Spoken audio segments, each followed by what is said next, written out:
Bface on the floor yagaragaje ubuhanga budasanzwe abugarigariza amakungu aho gusohora indirimbo umufana remix igira kabiri. Iyo ndirimbo imara iminota 21 iri kuri YouTube ya Bface on the floor.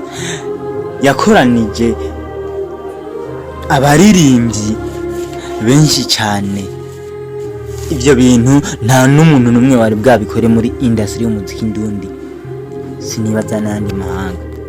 Bface on the floor bivugwa yuko ari gitangaza cyambere akoze mu muziki.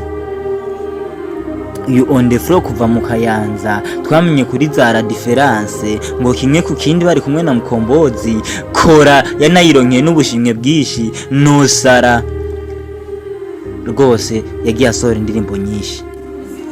Uyu muhanzi w'umurundi ava mu Kayanza Bface on the floor ubu tuvugana turi gukora ku buhanga bwe aheruka gukora indirimbo akoranije abaririmbyi nka Gladys.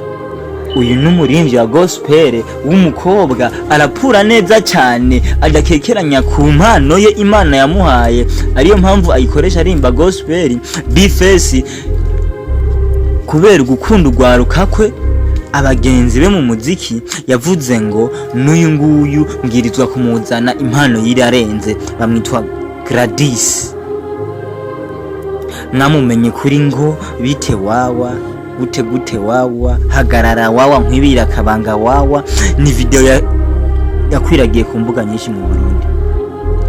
Havuye Gladys Big Fizzo, uyu we nta numwe atamuzi, no mu Butaliyano baramuzi, mu Bufaransa bamwita Big Fizzo, Big Fariads, Mugani Desire.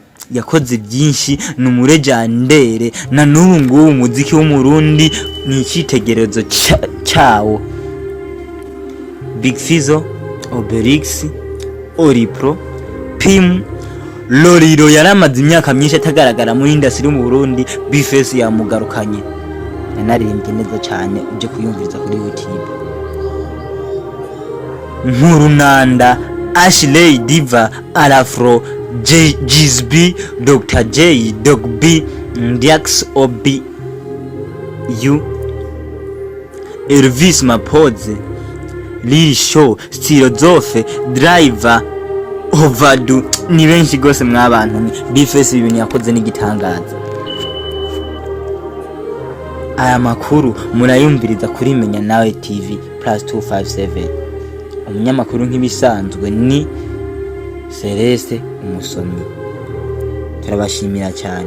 Utarakora subscribe yinyarutse uzabone n'ibindi biganiro by'ubutaha, usangize ikiganiro inshuti zawe. Menya TV irakwifuriza ibihe byiza nawe utaha.